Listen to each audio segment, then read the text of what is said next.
Okay, I can do a quick demo video of the brief functionality of how I suggest we use the VMS, which is Video Management System by GeoVision, within the premises office. It's not an intensive review of the product. The product is actually a complete ground up rewrite, and it absolutely loads, and everything you do within your GeoVision system currently is pretty much within this new software.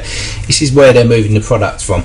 But as a viewing platform, it's given a nice little option that we can use within the premises office, and I think it's going to suit how your users would need to use the system. So first of all, we're going to log in, and login is basically the same as user accounts that we can set on a normal GeoVision system. So you want to give them privileges to certain cameras but not others, this gives you that ability to do that, same as you currently do. No change there. Now when I load it initially, what we're going to see is basically what I last had as a screen view within my VMS when I last loaded it. But just forget what I've got here at the moment, because I'm going to bring up what's called the content list, and I've just pressed F5 on the keyboard to achieve that. They can click and achieve the same option themselves, or programmable keys on the mouse, whatever. I'll press an F5. The content list is where all the gubbins of making things happen within the live view. We got layout, which I'll talk about, EMAP, and cameras. I'm going to leave panorama, that's when you can stitch cameras together to make a long camera, and IO devices are to do with gates, barriers and stuff like that you can control. Again, there's lots there, it's not intensive, so I'm not going to go through that. But what I'm going to do is do layout, and I'm just going to basically show you how layouts work. Within layouts, you can see a layout, so I'm going to click default layout. That's one that is automatically coming. It's a 3x3, as you can see. One I've called office, which has got other functions in it, which I'll go through.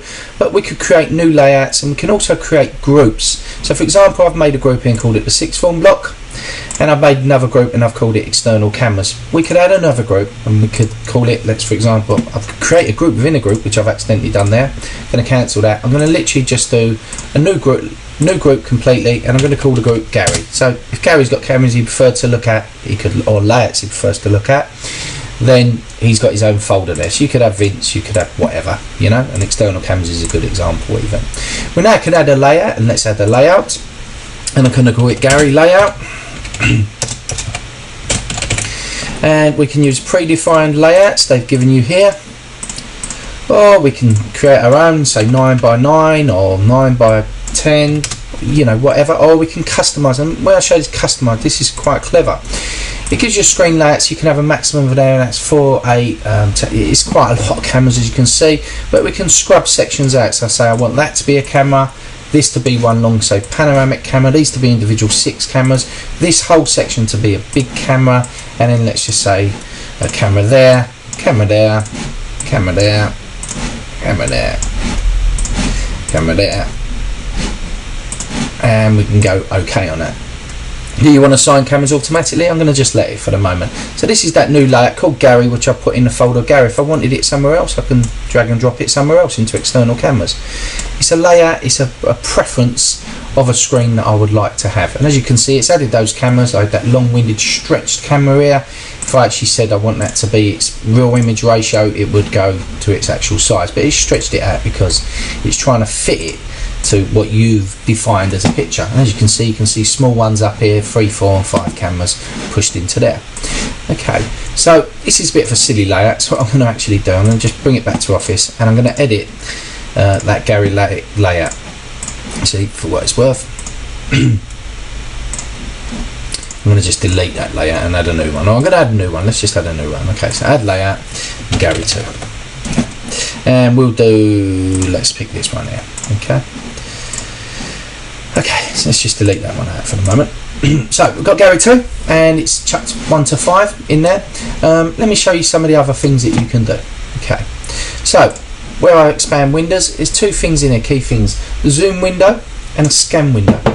Now let's put a zoom window in the middle so you can get an idea of what a zoom window is. A zoom window is effectively a live view window. So for example, if I now click on camera 5, go camera 4, then 5, or whatever I choose, it's going to go into that zoom window and pole it up. It's using a slow secondary small screen where it's small, but it's bringing it into a large stream now. Okay, as you can see. The other thing, scan window. I'm going to chuck the scan window here, and it says scan window, as you can see. Do you want to assign all cameras? I'm going to just go yes for the moment, and I'm going to explain what it is. Let me go to properties of it.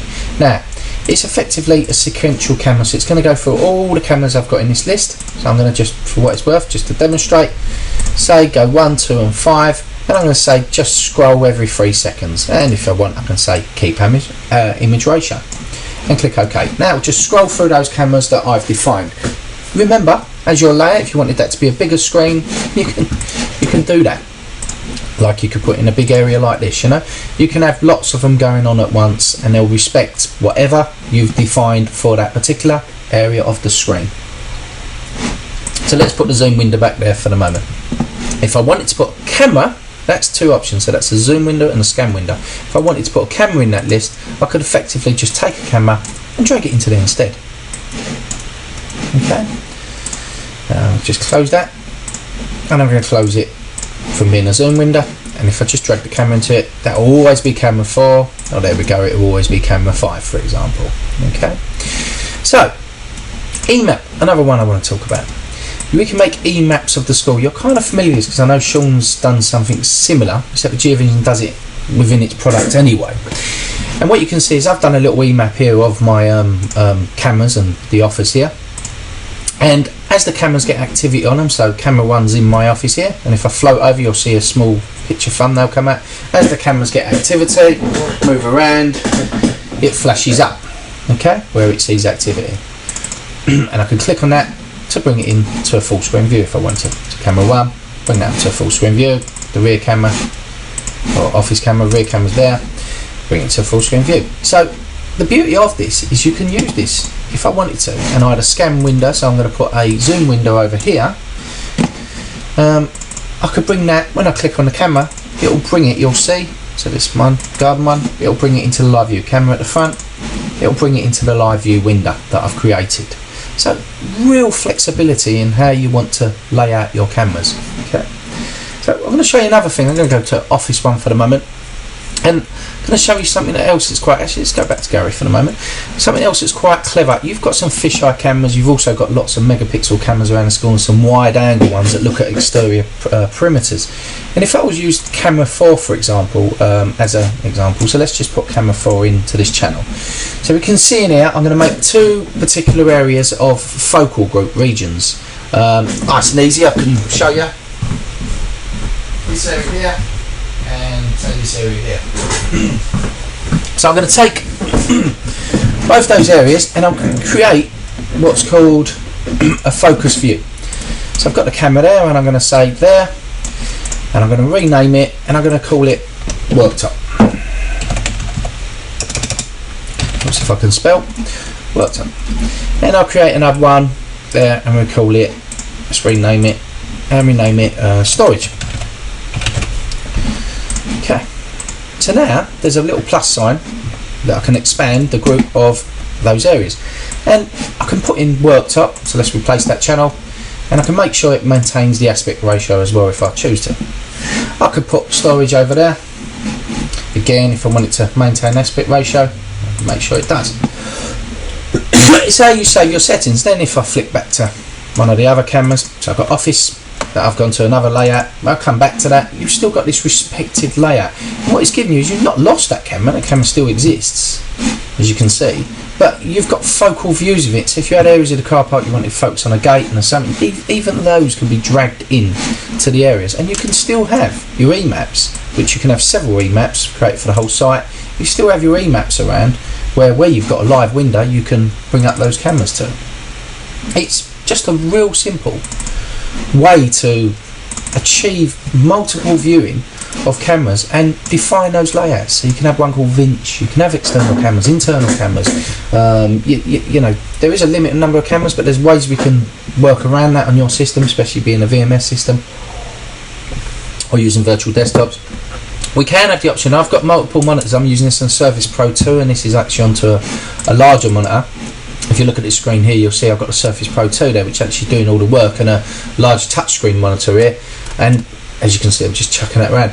We could have more monitors on the system, and I can have one monitor showing one layout, say Office, and the other monitor, when I've got multiple monitors, I can right-click it and say Set Layout to Monitor 2, or Apply to Monitor 2 or Monitor 3. the system's a complete write-up, so you know, if we had access to view log, you could click on view log and look at things live. There's just tons of things you can do, but the reality is it's such flexibility, it's just going to offer you everything you need, and give you that definition that you can click on cameras or blocks and just select the layout and get what you want instantly, as you designed it, as you preferred, as you set up. And even if you don't know how to use all this, it really doesn't matter. Once we set it up and define the view, we can do quite a few of them with the guards, and then they've always got options, so they can just click the folder and try different options that they preferred. It really is simple. There's not a lot that they've got to remember or work with, and it just gives you out of the box. And what's good about this is it doesn't rely on something called real-time streaming protocol, RTSP, which the current system you're using does. That system is an extra bell and whistle that the camera comes along with it. What this does is it feeds from the two main GeoVision streams, the H.264 streams, very good for network transferring as well, and it uses the lower ones for the smaller pictures, and when you go to bring up something larger, it uses the higher resolution pictures. But you can use this, it's not going to affect you using what you're currently using on the MVRs, and use this as well bolted onto it. And you don't have to have access to every camera. You can set user accounts, as I said. Hopefully it's been helpful.